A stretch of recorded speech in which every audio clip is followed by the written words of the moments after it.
Good afternoon, welcome. My name is Thorin Tritter. I am the Museum and Programming Director at the Holocaust Memorial and Tolerance Center, which is located in Glen Cove, New York. I have the honor of welcoming you to our program today, welcoming you to our Armenian Genocide Commemoration program.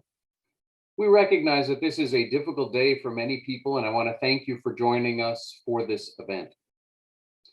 Our program, as you may well know, comes at a significant moment in history. Yesterday, for the first time, the sitting president of the United States recognized the massacre of Armenians during World War I as a genocide.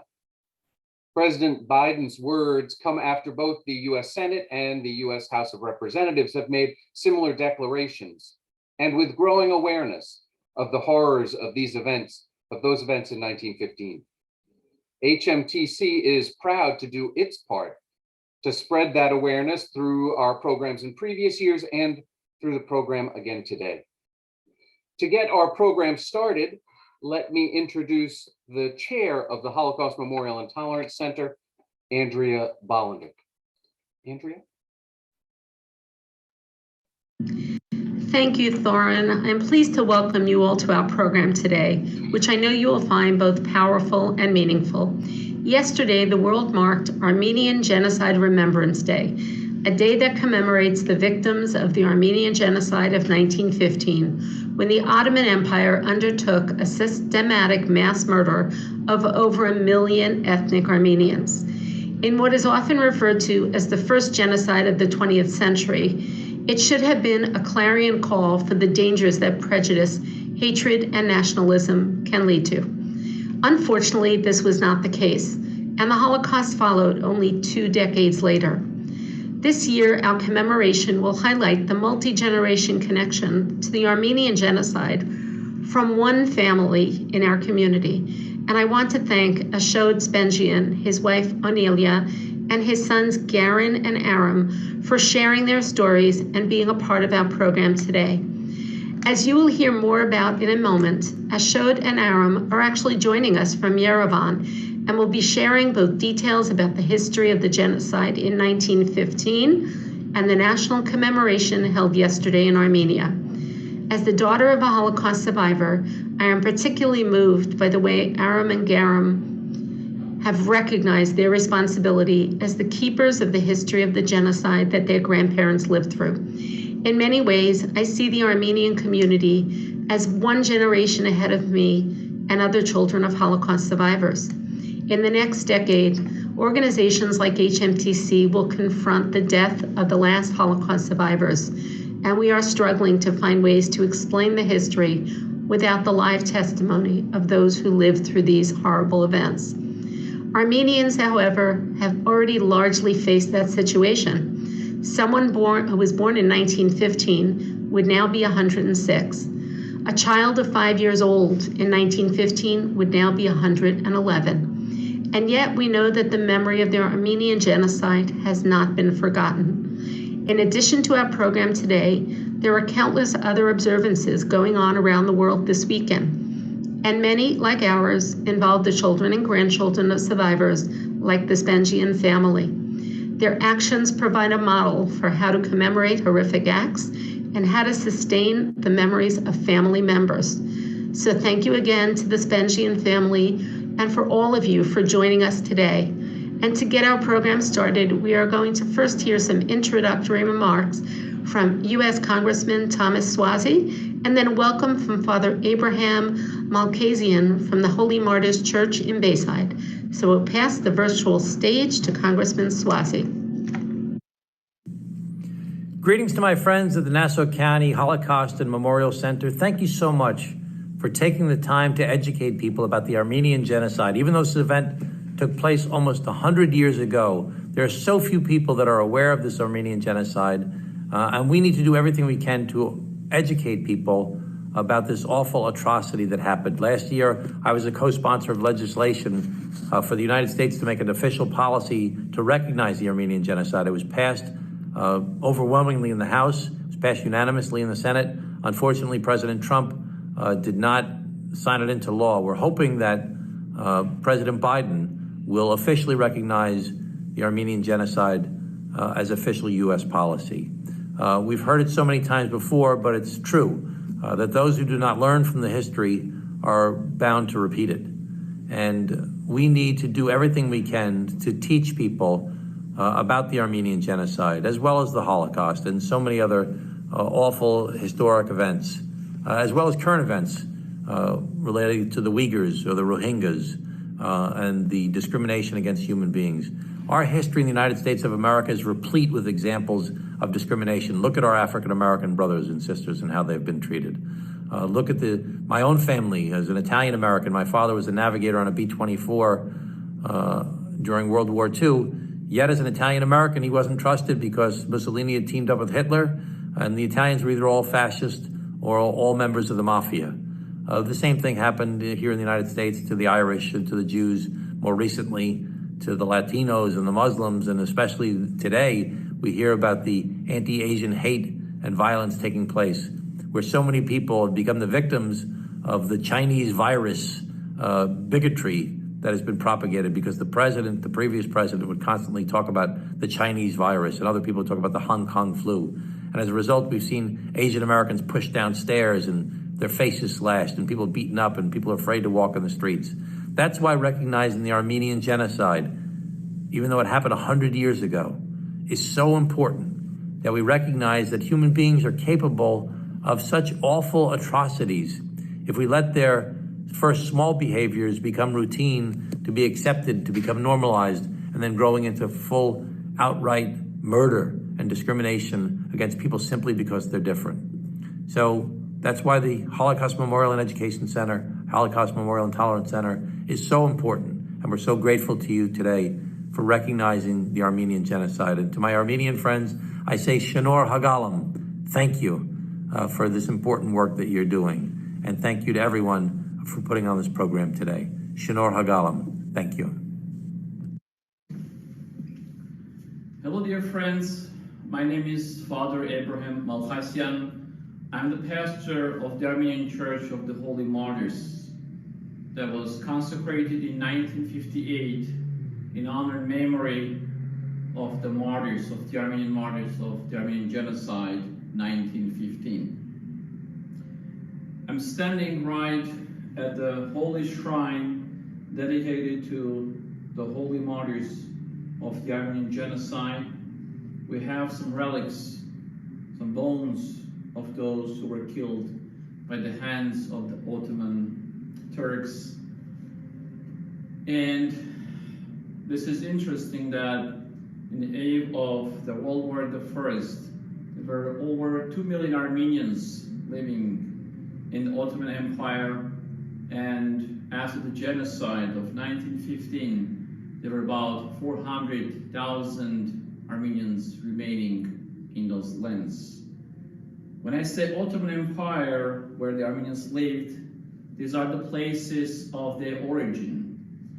These are the locations that we call the Western Armenia, that became part of Turkey, Eastern Turkey.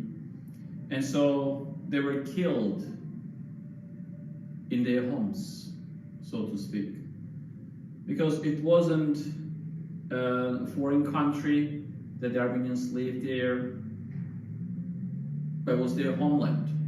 It was occupied by the Turks, by the Ottoman Turks, and they were killed in their birthplaces.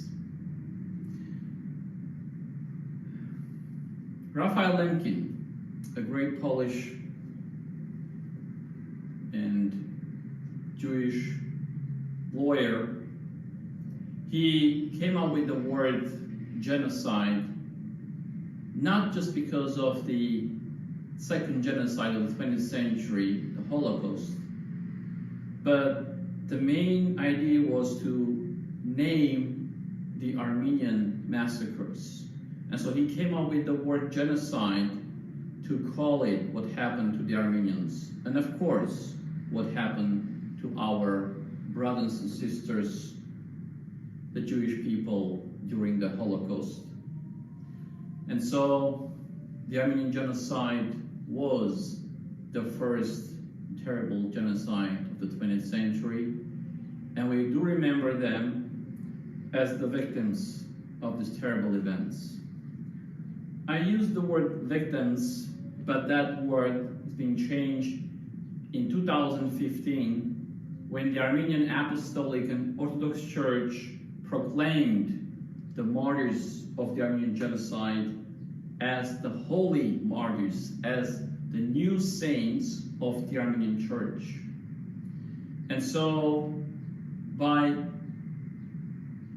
making the canonization, by becoming saints, our victims became victors. This is the reality that we do believe, that they perished because they believed strongly in their faith. They wanted to preserve their identity as Armenian Christians, and they died for their faith and for their homeland. And so they are not victims anymore, but victors as we commemorate the 106th anniversary of these terrible and awful events of 1915. We continue our struggles by asking and demanding justice and recognition. And we are so hopeful that our beloved country, the president, the newly elected President Biden, will finally recognize the Armenian massacres as the Armenian Genocide of 1915. I think this is very important, not only for the Armenians, but for all the humanity, so that people will understand that there is justice in the world and people don't just die, they don't just disappear from this world. So by remembering our Holy Martyrs of the Armenian Genocide, we pray for their souls, that God will indeed accept them and grant them peace and illumination, as we say in Armenian, Աստված օգնել ուսավորե. May God illuminate the precious souls of our martyrs who were killed by the hands of the Ottoman Turks during the Armenian Genocide of 1915. And we also pray for all those who perished during all kinds of mass killings and genocides, and especially for our brothers and sisters, our Jewish brothers and sisters who perished during the terrible events of the Jewish Holocaust. Unfortunately, these things continue and the history keeps repeating itself. We have learned about the terrible events in Artsakh and Armenia by the hands of Azeri Turks who basically continued the genocidal efforts by killing innocent people in Artsakh and Armenia who fight for their independence, who fight for their freedom. And unfortunately, most of our lands were taken again by the Azeri Turks, and we hope and pray that finally one day the justice will prevail, and hopefully we will be able to get our holy lands back and our holy sites that now occupied by the Azeri Turks, and some of them already were demolished, destroyed, and the other holy sites are in danger right now. Right now it is happening, and we hope and pray that the world, and especially our beloved country, the United States of America, will support and defend the rights, the human rights of our beloved people back in Artsakh, Republic of Artsakh, and the Republic of Armenia. Thank you, and God bless you.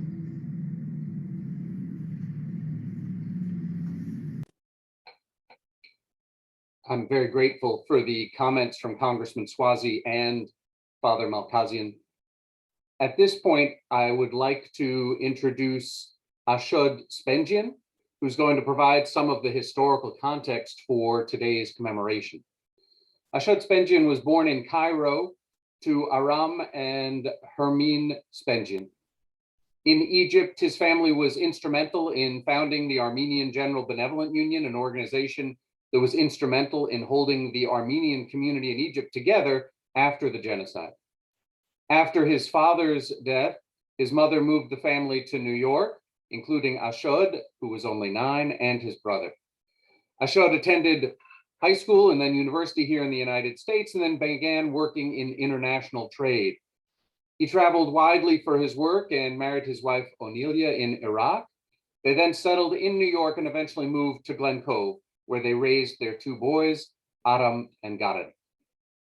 But as you will see, Ashod and Onelia made sure that their sons know, appreciate, and live as Armenians, and never forget the genocide of 1915. I'd like to personally thank Ashod Spendjian for all his help in preparing for today's program, and leave it to him to provide the historical perspective. Ashod? Thorin, thank you so much for giving us a voice. Andrea, thank you. The Holocaust Center, thank you. Congressman Suozzi, thank you for all of your help throughout the years. It is very much appreciated and very much noticed. Der Hayr Shachunragal Mtzezial, Eskisimasima.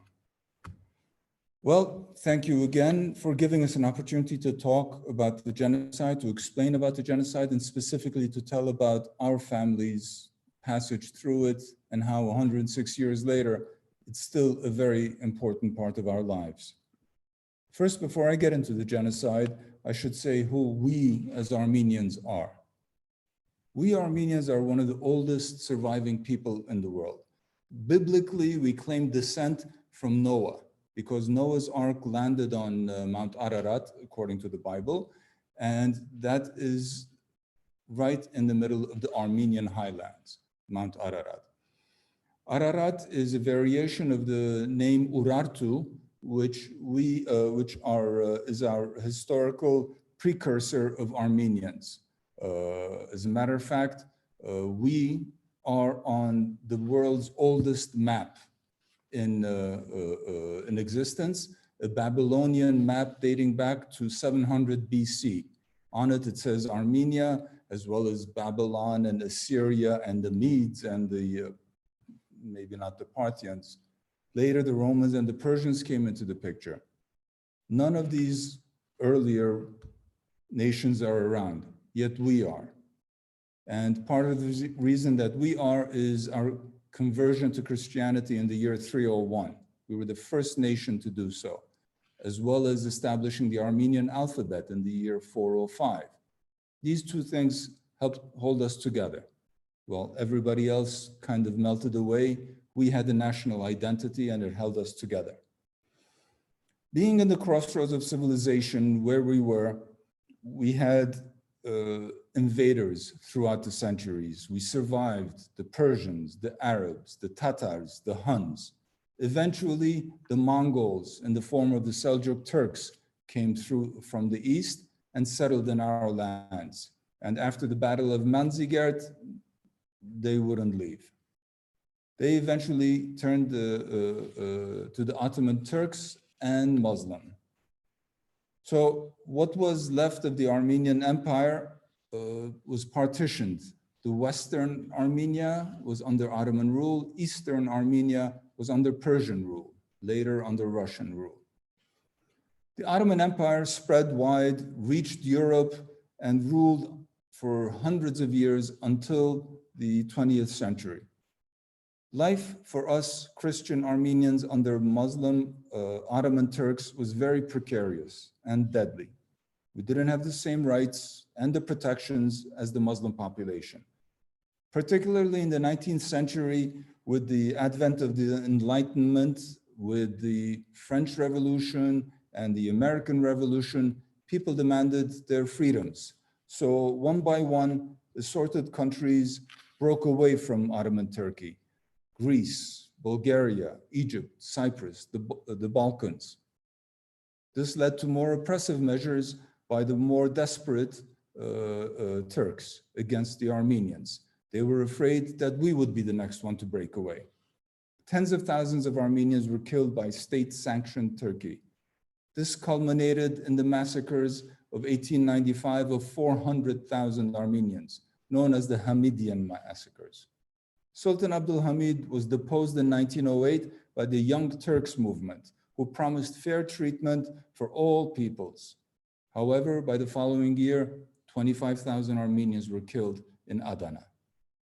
One of the goals of the Young Turks is something known as pan-Turanism, which basically is the desire to connect all the Turkic people of the world in one large caliphate, similar to what ISIS wants to do. Basically, Turkey connecting to Azerbaijan, Uzbekistan, Tajikistan, Turkmenistan, Kyrgyzstan, etc. The only thing standing in the way is the tiny Armenian nation in between them. So when the First World War broke out, Turkey found cover to exterminate the whole Armenian population. It was centrally planned and executed. There is enough actual evidence of the Turkish government's orders, proclamations, instructions, mandates, etc. On this point. The Turks instituted laws regarding the Armenians, disarming the population, issuing deportations, confiscating property and businesses, distributing them to the Turks. They also formed an armed special units called çetes, which consisted of released criminals to carry out the genocide, released just for this purpose. First, they conscripted all the Armenian men into the army and placed them in work battalions, unarmed, where they were worked to death. Then, on April 24th, 1915, the Turks put the plan to solve the Armenian question into work by rounding up 250 prominent Armenian intellectuals, writers, journalists, clerics, etc., and led them towards the Syrian desert, where they didn't survive the first weeks. They were killed. They then emptied the towns and villages of the Armenian population. In this slide, you'll see the population centers of the Armenians in red dots and where they were led by those red lines towards the Syrian deserts in the southeast. You'll also see a yellow and a blue line from the left, from the west. The blue line is the route that my wife's grandmother took in 1915, which we'll speak about later. And the yellow line is the route my grandmother took 7 years later in 1922, the same route practically. And that led towards the deserts, Syrian deserts. You might also see a couple of names that will come across, Rasulain and Meskene in the Syrian deserts. So they started the deportations and the emptying of the villages. This was normally done by calling the Armenians to the central square, where it was announced that they had a few hours to gather all their belongings and to be relocated. The panicked population, which consisted mainly of only old men and women and children, were then driven away on foot for the most part.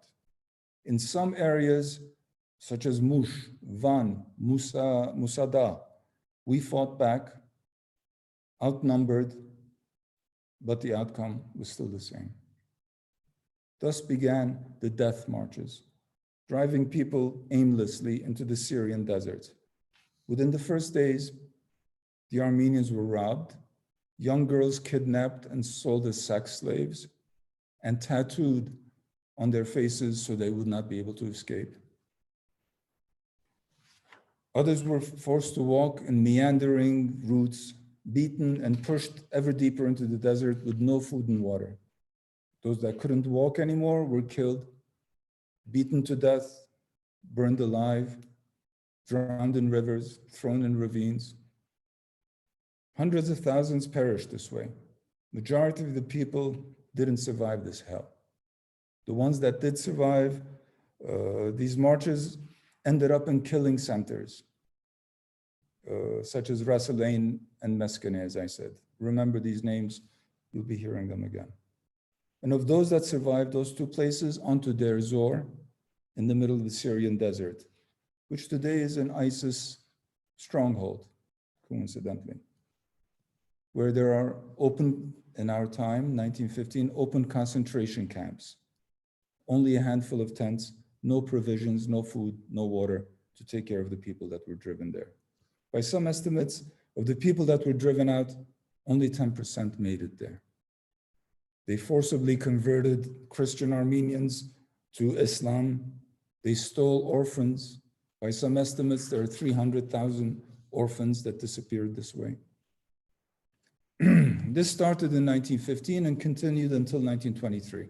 And the denials and the lies and the threats and the bullying by the Turks continue until today.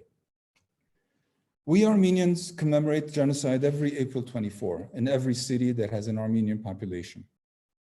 This year, Aram and I are in Armenia itself, where we joined tens of thousands of others in a midnight procession on the 23rd and on the 24th itself, where people walk all day to Tsitsernakaberd, the Armenian Genocide Memorial, to place flowers and remember.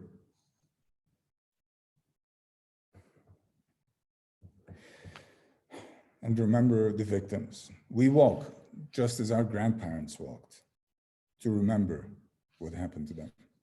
Aram and I must have walked about 20 miles these past 2 days. In a minute, we'll show you a video of that April 24th in Yerevan.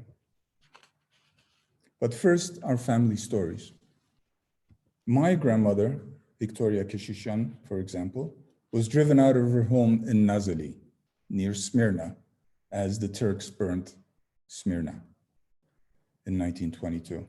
Prior to that, she would tell stories of periodically having the Turkish population rampaging through the towns, looting, robbing their neighbors. This is the neighborhood butcher, the neighborhood grocer, the farmer. But they'd go out, rampage, and loot Armenian homes. As they were rounded up at this time, my grandmother told a story of one of her cousins who saw her elder son killed right in front of her eyes. But she had to pretend she didn't know him, just to save her two younger kids. So my grandmother and her family endured months of walking, sometimes she said in cattle cars, heading east. Somehow, miraculously, she and the entire family managed to escape by boarding a ship at Mersin to sail to Greece, and after a few years there, in a refugee camp, on to Egypt, where she had a brother who was there already, which is why my parents are born in Egypt, as are my brother and I, before eventually coming to America. My wife, Onelia's grandmother, Ripsime, was not so lucky. She was in the midst of it in 1915, when she was just a 15-year-old child. Onelia will read a translation of a letter her grandmother had written in 1946 to a cousin she had just recently discovered was still alive, 31 years later.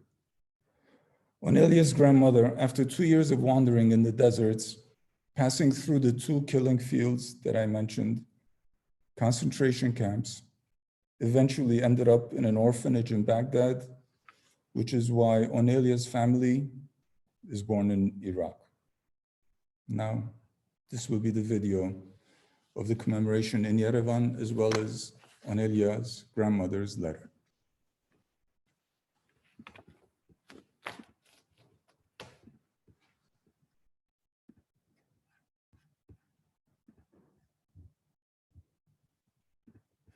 May 7th, 1946, Baghdad, Iraq. My dear sister Mariam, we have received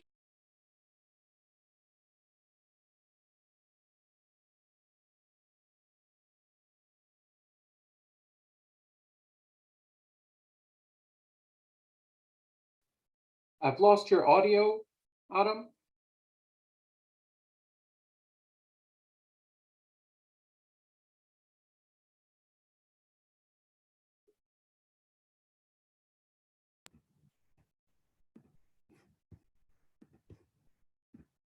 May 7th, 1946, Baghdad, Iraq. My dear sister Mariam, we have received your letter dated April 12th, 1946, and I apologize for unwillingly causing you pain. It is not desirable to live with ambiguous hopes. This is relevant to the affirmation of the sweet memory of your beloved mother's death. You ask me how I saved myself from exile. I feel that the responsibility that you are putting on my shoulders is very hard. But who doesn't wish sometimes to remember the days that should never be forgotten, especially when you are with your dear relatives who directly or indirectly participated in the same bitter event. Let me start. I was exiled with my parents from Izmit. Our Aunt Mariam didn't start with us. I think they started 1 month later. Till Rasalen, we didn't have any losses in our family. However, in Rasalen, the Turks separated us from my father. They moved him to the front of the caravan. After 2-3 days, we passed from the same place my father had been. When we arrived, we found out that my father had died and was buried at the riverside. Since we hadn't experienced any losses before, that came as a very severe blow to us, especially for my mother, who couldn't endure the same.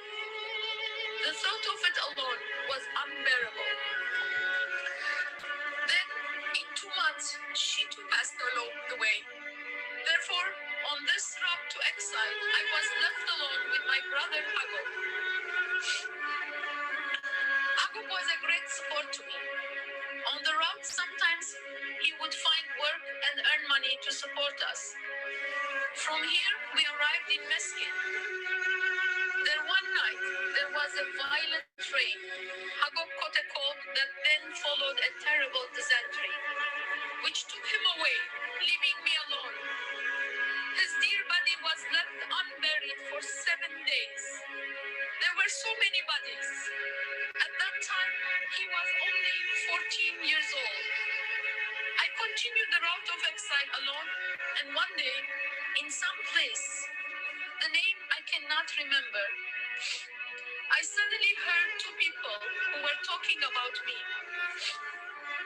One was saying that this is the granddaughter of Abad Stepan. I approached them. They questioned me. Who are you here with?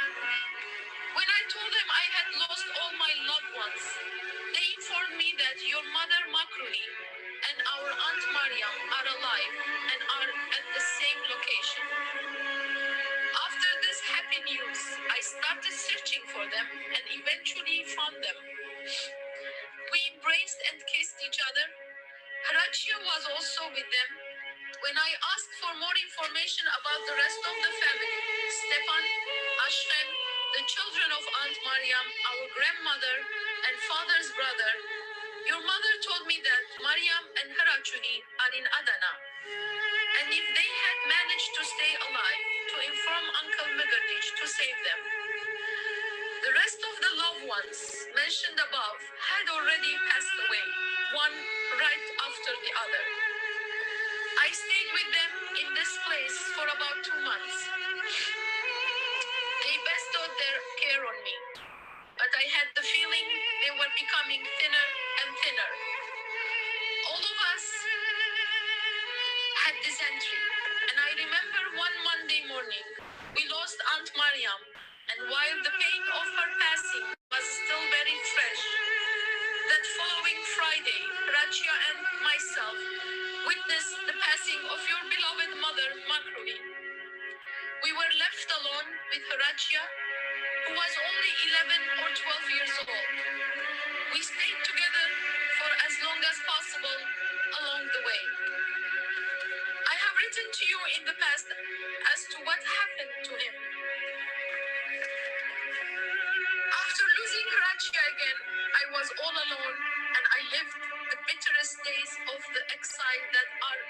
impossible to even describe. One day, when I was wandering around the tents to find a place to rest, my sister Aghavni hears my voice and asks her sister-in-law if it is in fact me and to call me to their tent. You remember Aghavni had gone to Duce as a bride, and during the time of exile she was on vacation in Izmit. However, when exile was ordered, that same night she went to Adabazar, and from there she started the death march along with her sister-in-law. I entered the tent and found my sister sick in bed, unable to stand up. Of course, it is impossible to describe the scene of finding and embracing one another. She asked about everybody, and I gave the necessary information. A few days later, again we were on the road. My sister was feeling a little better. Later on, she parted from her family, and we continued our road together. She became ill again and unable to walk. I started to lift her and carried her along the way. The Turks gendarmes didn't allow me to help her, so at times I was left to abandon her. However, I would find a way to return back and again lift and carry her. The gendarmes discovered the situation, and when again I had returned to lift her, they rushed towards us and beat me so hard. I was dying. They wanted to burn my sister with gas, petroleum. We started to cry and beg. My sister begged me to move away and started to scream, "I'm going to die, Hripsime. Live on for the both of us." She begged me so much. I was eventually dragged away by the gendarmes, leaving her alone and unable to move. After walking aimlessly for a while, I decided to run away from the caravan and return to my sister. But alas, she was not there. I had lost her, and as I write to you 31 years later, I'm still in suspense. I don't have any news. Do you know what happened to her? Is she dead or alive? After losing my sister, I stayed with Arabs, whom I stayed with until the English entered Baghdad in 1917. There I was placed in an orphanage and remained until I married in 1920. And this is the way that I close the sad chapter, which reflects a huge pain for my weak body. And of my letter, accept the sincere regards from Uncle Giragos and kisses from my children. Kisses with full of longing, your sister, Hripsime Kasabian.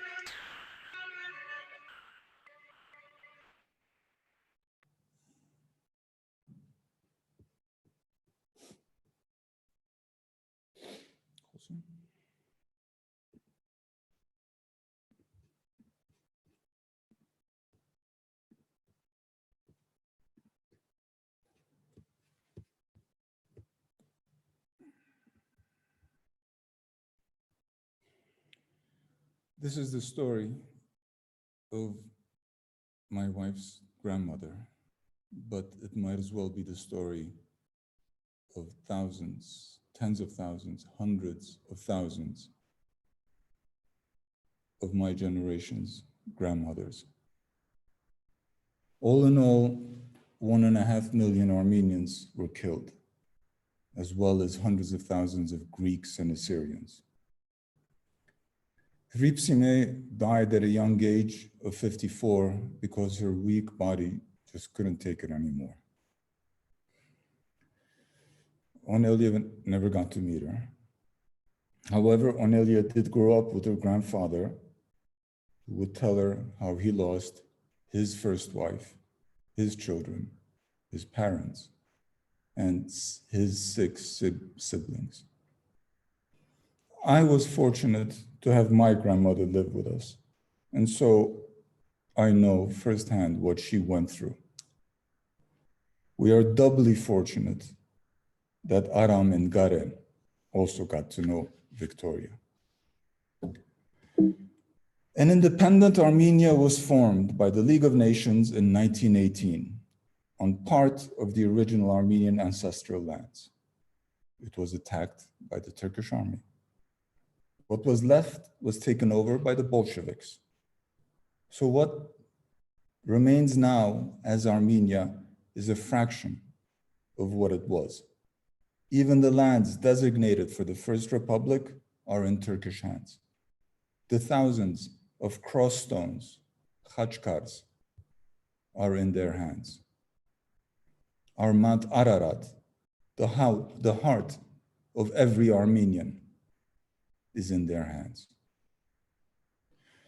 During and in the years after the genocide, the Turks implemented laws making it illegal to talk about the genocide for the remaining Armenians there to speak Armenian.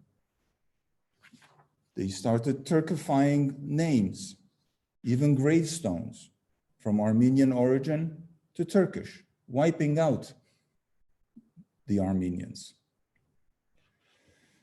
They've made laws that talking about the genocide is insulting Turkishness.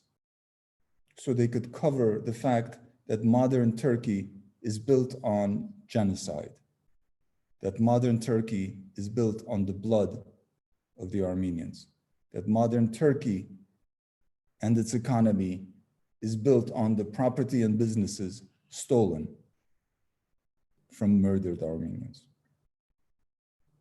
For example, the presidential palace in Turkey belonged to the Kasabian family, no relation to my wife.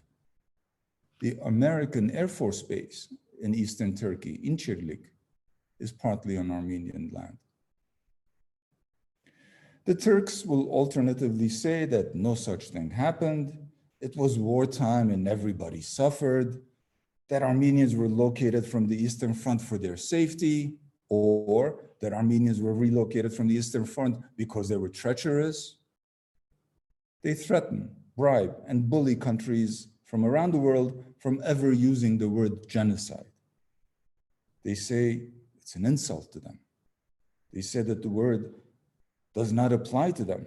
They say that no such thing happened as the genocide to the Armenians. Genocide is a new word combining the Greek word genos meaning race or group, with the root of the Latin sidere, meaning to kill. Dr. Raphael Lemkin, who is a professor of law at Yale University and specializing in teaching matters about the United Nations. Dr. Lemkin is the man who created the word genocide. Dr. Lemkin, could you give us a little background on how you came to be interested in this genocide? I became interested in genocide because it happened so many times. It happened to the Armenians, and after the Armenians, Hitler took action. Lemkin became the leading force behind the drafting and adoption of the International Convention on the Prevention and Punishment of the Crime of Genocide, adopted unanimously by the United Nations General Assembly in Paris on December 9th, 19... The Armenian genocide was the blueprint for the Holocaust, complete with cattle cars, concentration camps, death through labor, laws to confiscate Jewish property, etc., etc. Who, after all, speaks today of the annihilation of the Armenians?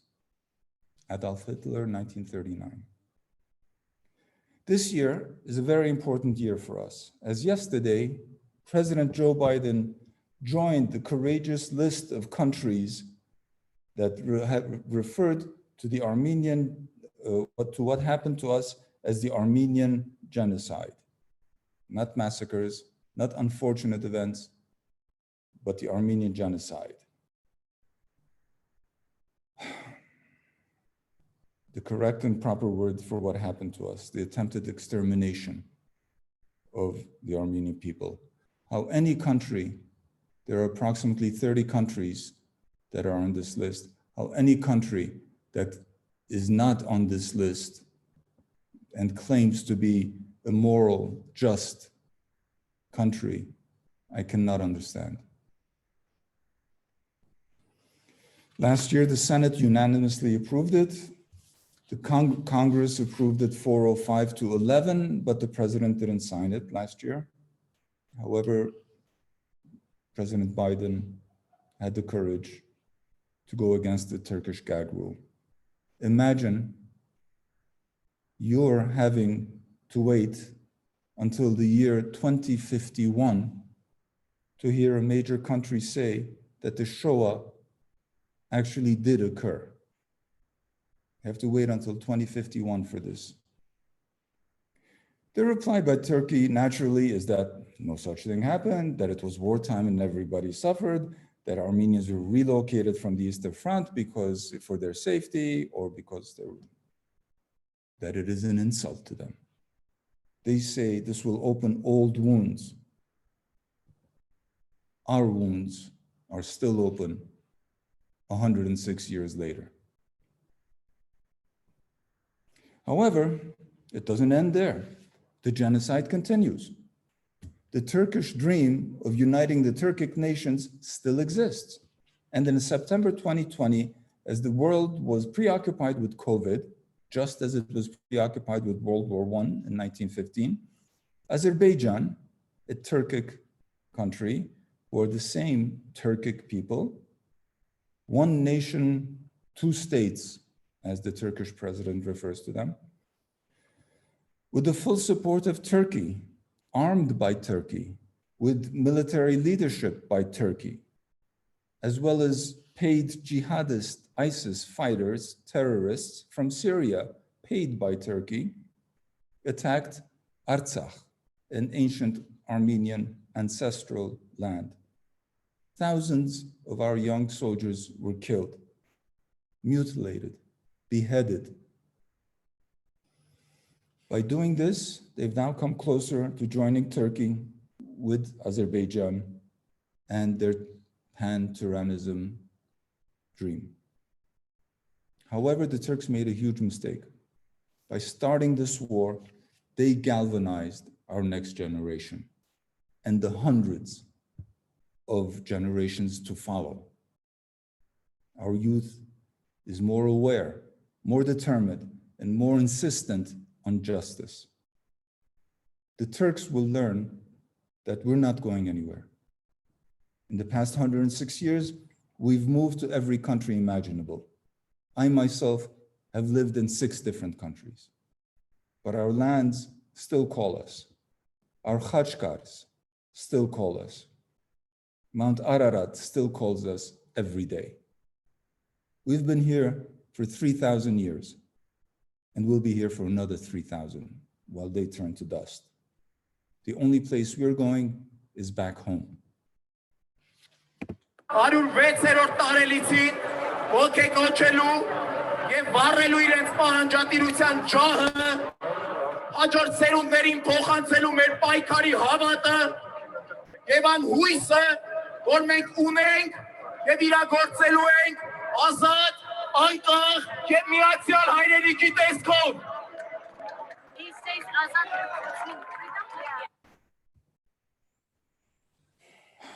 At this point, I'm going to turn the camera on to Aram and Garen, who will talk about their perspective on what has happened and where we're going.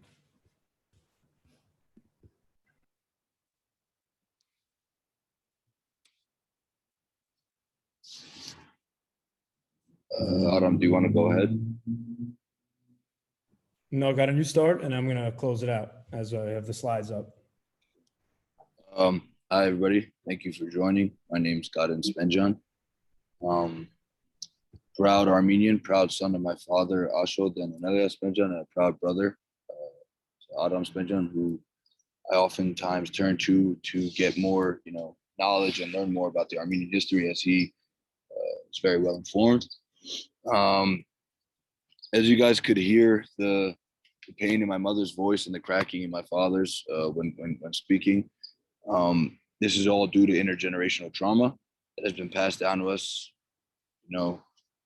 to each generation. Hopefully it stops at ours. Hopefully it stops here with us, and the fight that my brother and I and our generation is continuing to push forward. But it's important. Yesterday was a true testament to why it's important to know our history, to learn our history, to keep our culture alive. It was an emotional day, but it's just a pebble in the ocean now. We've got a lot of things to do, more goals to accomplish, and we have to do so by preserving the Armenian culture. The way I do so, personally, I had the opportunity to play on the Armenian national basketball team when I was around 19 years old. And after I went there, I've been there countless times, but after I went there with the national team, something hit me where I knew I had to give back somehow. And the way that I could give back, the strength that I have, is through basketball. So I decided to create Hoops for Hayastan with my co-founder, Matt Madoyan. And our team grew. My brother Aram Spendjian, Viken Sarkisov, Arakel Aristakesyan, Natalie, and Claudia List. And we continue to grow. And what we do is we're a nonprofit 501c3 that basically provides the Armenian youth, our future, with the same opportunities that I had growing up. We bring shoes, shirts, shorts, socks, whatever it may be, any athletic gear. We realized that the youth, the kids in Armenia, in these villages, in the outskirts of the capital, they didn't have proper athletic equipment. Somebody may have had sneakers, but they're wearing jeans to play. Somebody may have had shorts, but they were wearing flip-flops. Nobody ever had the proper equipment. So we started off by bringing, 400 shoes and X amount of t-shirts and shorts. And then that continued to grow with the support that we were getting, which then led to us changing our mission one step further. And what we do is we renovate gyms and schools in Armenia. We build basketball courts around the villages and basically give these kids an escape, so they could maybe turn to sports as an escape for them when everything else is going on, such as Azerbaijan and Turkey attacking ISIS mercenaries. This could be their escape, and this is how I'm able to help them. If there's time permitting, I could read a poem that my father wanted me to read that I had written during the 2020 attacks. It's called Maid Hayastan, which means Mother Armenia. Hi, my name is Garen Spendjian. I'm Armenian. Oh, like Kim Kardashian? Absolutely like Kim Kardashian. But also like Vartan Mamigonian, Soghomon Tehlerian, Monte Melkonian, Robert Abajan, and Adam Sahakyan. These are just a few names for starters, all whom which are fallen martyrs. Forever eternal, their spirits are immortal. The flames always lit like our genocide memorial. Who are Armenians, you ask? Well, think of the phoenix. We rise from the ashes stronger than ever. A small country, but we grow under pressure. A nation who overcame a genocide and prevented ethnic cleansing. That's why any Armenian you ask is always proud and representing. So we've got these hidden scars that you can't see. Although these wounds are still open, our spirits have never been broken. Our pain left unspoken. Our lands have been stolen, but by God, we've been chosen. So you didn't know we're the first Christian nation. Surrounded by devils whose only mission is extermination. We've been tested so many times, it avoided annihilation. But don't be mistaken, through this we built brick by brick through our determination, motivation, and dedication. Survived through a genocide, yet we still seek recognition. So it hurts when we scream, but the world doesn't hear. And you've ignored us long enough, and that's been very clear. Any corner of the world, you'll find an Armenian. From Australia to Iran, Alaska to Japan, we've been stripped from our lands, forced to leave. By now, you understand. So with all this adversity, you're damn right we take it personally. But like a flower, we will bloom, so forget me not. Leave those devils at the door, even when they knock. We call her Mother Armenia because our queens are our backbones, and we crown them each with personal thrones. Our men, tough as nails, and provide for our kin. So when we hear our soldiers say that we will win, I believe it with every word deep down within. We send young men to the front lines to protect Armenia. We hold on to Artsakh and never forget Kilikia. While I'm on the topic, I just want to say, Ararata Merlerna. I thank our brave men and women protecting the border, sacrificing their lives, the definition of a true warrior. Remember our fallen and pray for our future. You would love Armenia if you just knew. So Aram, I'll let you take it from here. Thank you, everybody, for joining. Thank you, Garen, for that. Again, Thorin, Andrea, thank you so much for including my family as native Glen Covers. It's a true honor, and I really appreciate it on behalf of all of us, my father, my mom, and my brother. I just want to say a little bit about what it means to me to be Armenian and what I have felt from a young age. At the young age, both Garen and I understood that being Armenian was an important responsibility, something that was bestowed on us from our ancestors who endured near annihilation. Having met my grandmother, Victoria Keshishan, sorry.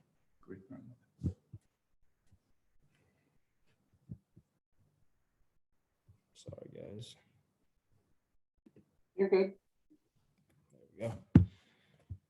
All right.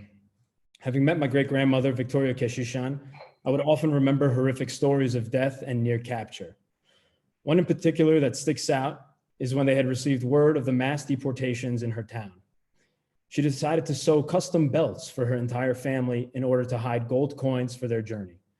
As the Turks were starting to raid and pillage homes in Nazilli, a city just outside of Smyrna, she had forgotten to grab those belts, and so she had raced back to the home to grab them.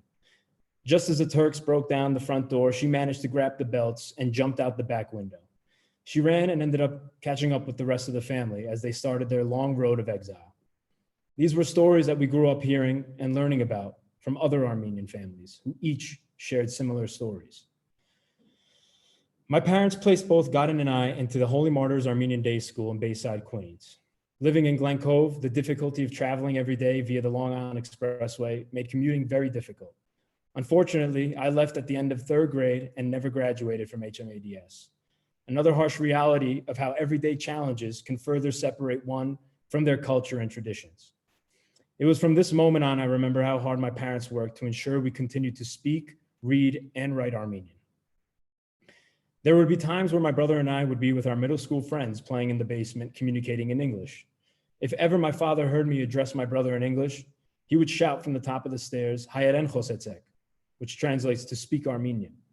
At the time, I felt uncomfortable and rude, confused as to why I would speak a foreign language in front of my English-speaking friends when addressing my brother. However, now I understand the importance of always practicing and speaking, as without the use of your mother tongue, you will most definitely forget and perish just as the Turks had wanted. As I grew older, I started to recommit to the Armenian community. Through sports and cultural organizations, I started to rediscover what being Armenian was truly about. Through participating in and volunteering for organizations such as the Armenian General Benevolent Union, AGBU, the Armenian Church Youth Organization of America, ACYOA, and the Armenian Church Sports Association of ACSA. We also participated in the Armenian Youth Federation's AYF home and sports tournaments in the past. Different dances and events that would gather hundreds of Armenians from all over the US, as well as the world. All of these moments helped open my eyes to the similarities we all shared, scattered throughout the world, all holding on to whatever we can of our culture and heritage. Through the encouragement of my girlfriend, Sanam Panosyan, I allowed for my Armenian heritage to be the leading push for my art and creative direction. I use pop culture to introduce Armenia and her history, traditions and culture to the world. My art is meant to emotionally entice my audience in order to help bring about change in the world and to welcome those to join in the fight for justice and peace, particularly my fight, the fight for the Armenian people. For as long as I can remember, my family and I have gathered in Times Square every April 24th to commemorate the martyrs of the Armenian Genocide. In all honesty, I never thought that I would hear the United States of America recognize the Armenian Genocide. And to that, I thank President Joseph R. Biden for showing the courage to stand up against Turkey's never-ending gag rule. I also want to thank Congressman Tom Suozzi for always standing with the Armenian people. Even as the mayor of Glen Cove years ago, you've continued to stand on the right side of history and fight for what is right. Thank you. As Turkey continues to lobby and pay for the absolute denial of these atrocities, we continue to get louder and louder. May the 44-day war in Artsakh this past year be testament to our resilience and fight for existence. 106 years later, the Armenian people are still fighting for their right to exist, and we will always and forever remain and return to the ancestral homelands of Greater Armenia. I'd like to read a very quick, famous quote by the author William Saroyan.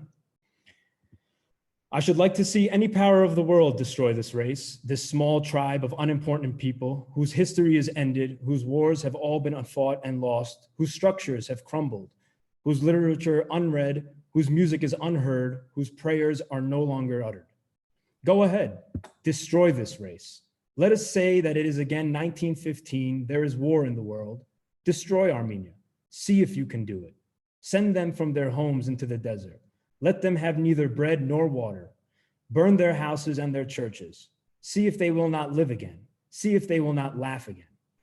See if the race will not live again when two of them meet in a beer parlor 20 years after and laugh and speak in their tongue.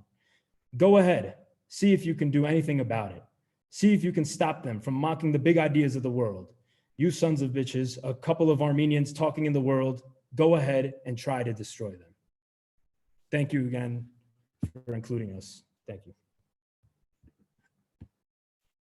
Thank you, Garen and Aram. You know, your passion, your commitment, it's notable and inspiring. And I think it adds immeasurably to our program today as a call to remember this history. I want to bring our program to a close and extend my thanks again to the Spendjian family and to all of you who are joining us today.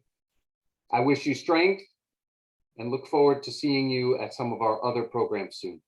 So thank you, everyone, and thanks for joining us today. Thank you, Thorne. Thank you. Thank you.